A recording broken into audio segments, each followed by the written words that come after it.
تعلیم جیسے جیسے جدید دور کی جانب بڑھ رہی ہے، کمپیوٹر کے دور میں خطاطی کہیں پیچھے چھوٹتی جا رہی ہے۔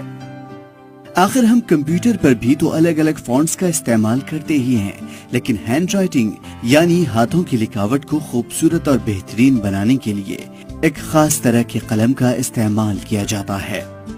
یہ جو آپ تصویروں میں دیکھ رہے ہیں، خواتین اور بچوں کے ہاتھوں میں ایک الگ طرح کی پینسل ہے۔ دراصل یہ عام طور پر استعمال کی جانے والی پینسل سے الگ خاص بانس سے بنائی گئی پینسل ہے۔ اس کا استعمال ہی خطاطی کے لیے کیا جا رہا ہے۔ پرانی دلی کا وہ علاقہ جو آج بھی تنگ گلیوں سے ہوتا ہوا مرزا غالب کے گھر کے نزدیک ہے، اس جگہ کا نام لال کنواں دینا بیگ ہے۔ اسی جگہ پر اردو زبان میں خطاطی کی ٹریننگ خواتین اور بچوں کو بالکل مفت میں دی جا رہی ہے۔ یہ صدیوں پرانی ایک کلا ہے جو اپنے حاشیے پر جا رہی تھی۔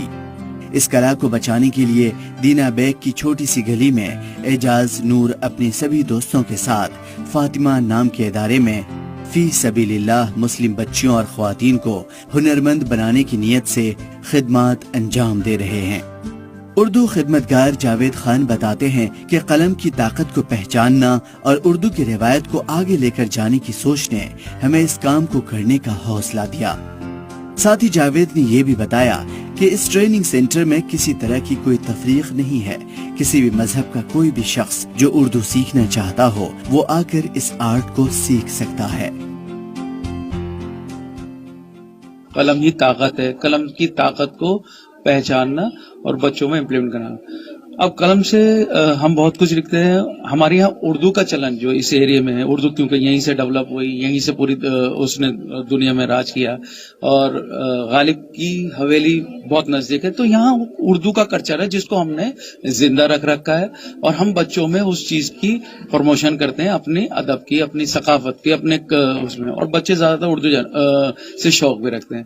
یہاں پر کوئی بھید بھاؤ نہیں ہے، کسی مذہب یا کسی سے نہیں ہے، تفریق نہیں ہے۔ اگر آپ اردو جاننا چاہتے ہیں، اردو کے شوقین ہیں، آپ آئیے یہاں سیکھیے اور اس میں کریے۔ دنیا میں دو طاقتیں ہیں، ایک تو تلوار اور دوسری قلم۔ قلم کی طاقت تلوار کو بھی جھکا سکتی ہے۔ خطاطی کے بارے میں بتاتے ہوئے ٹیچر نگار بتاتی ہیں کہ خطاطی ایک الگ طرح کے قلم سے کی جاتی ہے۔ یہ قلم بانس سے بنائی جاتی ہے اور اس کے آگے کے حصے کو خط کہا جاتا ہے۔ یہ خط خطاطی قلم کی بناوٹ پر خصوصی طور پر بنا ایک ٹیکا ہوتا ہے۔ خطاطی میں روزگار کے طور پر ملک میں ہی نہیں بلکہ دنیا بھر میں بڑے بڑے موقع ٹریننگ کرنے والوں کو مل رہے ہیں۔ اسی لیے پرانی دلی کی لال کنواں کٹرا دینا بیگ میں سینکڑوں بچیاں خطاطی یعنی کیلیگرافی سیکھ رہی ہیں۔ وہی دلچسپ بات یہ ہے کہ پرانی دلی کے سیلم پور، جعفر آباد، ویلکم جیسے علاقوں سے بھی بچیاں اور خواتین اس کلا کی ٹریننگ لے رہی ہیں۔ میں خطاطی سکھاتی ہوں، یہ قلم کے ذریعے سے سکھاتی ہوں۔ یہ مارکیٹ میں مطلب اور قلم اس طریقے کا ہوتا ہے، بہت سے لوگوں کو قلم پتہ نہیں ہوتا، کیونکہ یہاں پہ اسٹوڈینٹس آتے ہیں نا، ان لوگوں کو بھی نہیں پتہ قلم کیا ہوتا ہے۔ جب وہ دیکھتے ہیں اچھا یہ قلم ہے، یہ دیکھیے الگ الگ طریقے کا قلم ہے، اس طریقے سے سکھاتے ہیں ان قلم سے۔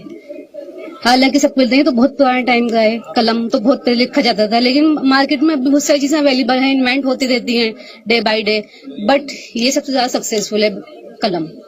اور قلم سے جب ہم لکھتے ہیں سب کا قط بولتے ہیں، اسے ہم کتابت جب سیکھتے ہیں اسے قط بولتے ہیں، اور اس سے لکھتے ہیں جب الگ الگ اینگل سے لکھا جاتا ہے، اور ہر الف لکھیں گے آپ نارملی جیسے الف لکھ رہے ہیں تو الف اس سے لکھیں گے الگ سائز کا آئے گا، آپ اس سے لکھیں گے الگ سائز کا، اس سے لکھیں گے الگ سائز کا، اس سے لکھیں گے، ہر خط سے ڈفرینٹ سائز کا الف آئے گا۔ وہی فرزانہ پروین کا کہنا ہے کہ جب وہ یہاں پر آئی تھی تو خطاطی کے بارے میں بالکل نہیں جانتی تھی۔ وہ خود بھی قرآن سیکھنے کے لیے یہاں آئی تھی اور آج اس ٹریننگ کے کمپلیٹ ہونے کے بعد یہاں سب کو ٹریننگ دے رہی ہیں۔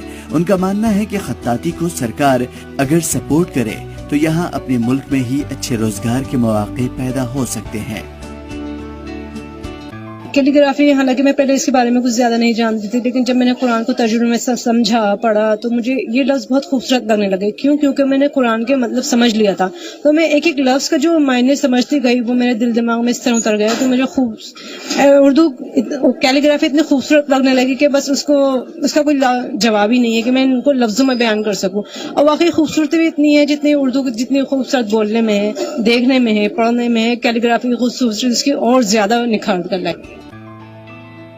خطاطی کی ٹریننگ کرنے والی سمیرہ بتاتی ہیں کہ خطاطی میں پہلے انہوں نے بیسک ٹریننگ کی، پھر جب انہیں یہ سمجھ آنے لگی تو وہ ایڈوانس ٹریننگ کے لیے اپنا رجسٹریشن کرانے سے اپنے آپ کو روک نہیں پائیں. ان کا کہنا ہے کہ خطاطی میں بہت اسکوپ ہے، اس کی ڈیمانڈ ہندوستان کے علاوہ ترکیہ اور ایران میں سب سے زیادہ ہے.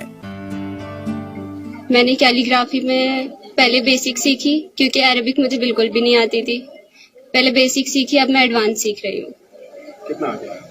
آلموسٹ کمپلیٹ ہونے والی ہے. اچھا، کیسے مطلب آپ فری آف کاسٹ ہے اور ساری چیزیں یہیں سے ہی دی جاتی ہیں، قلم وغیرہ سب. اسکوپ اس کے اندر بہت ہے اگر دیکھا جائے تو، اور اس کی ڈیمانڈ ہے نا انڈیا سے باہر بھی ہے اور میں انڈیا سے باہر جانا چاہتی ہوں. وہیں دوسری جانب ٹریننگ لے رہی مجیدہ کا کہنا ہے کہ انہیں خطاطی کا بہت پہلے سے ہی شوق تھا. بچپن میں ہی ان کے ہاتھوں کی لکھاوٹ بہت خوبصورت ہوتی تھی، جسے لے کر ہمیشہ لوگ ان کی تعریف کرتے تھے. جب ان کو کسی سے پتا چلا کہ پرانی دلی میں خطاطی کی ٹریننگ دی جا رہی ہے تو وہ یہاں پر آ کر یہاں پر سکھا رہے استادوں سے ملی، اور جب انہوں نے بتایا کہ یہ ٹریننگ بالکل مفت دی جا رہی ہے تو انہوں نے اس ٹریننگ کو کرنے کا من بنا لیا. میں یہاں پر کیلیگرافی سیکھ رہی ہوں کیونکہ مجھے اس کا بہت شوق تھا اور یہ کہیں سیکھنے کو نہیں مل رہی تھی. یہاں مجھے گولڈن چانس ملا، میں نے چھوڑا نہیں. گھر پہ رہتی ہیں؟ جی گھر میں رہتے ہوں. سیکھ کر کیا کریں گے؟ سیکھ کر آگے بھی ایک علم سے دوسرے علم کو بڑھانے کی کوشش کریں گے، اور جو کوئی سیکھنا چاہے گا اسے سکھائیں گے. زیادہ تر اپنی اولاد کو بھی سکھائیں گے. اردو میں خطاطی کا اپنا الگ ہی اسکوپ ہے. اس کی ٹریننگ کے بعد روزگار کے اچھے مواقع بھی ملتے ہیں. اس بات سے واقف خواتین کی بھیڑ روزانہ ٹریننگ سینٹر کی جانب بڑھ رہی ہے، اور ٹریننگ سینٹر پر اس کی ٹریننگ بھی مفت دی جاتی ہے، جو ہر طبقے کے لیے کافی بہتر ثابت ہو رہا ہے.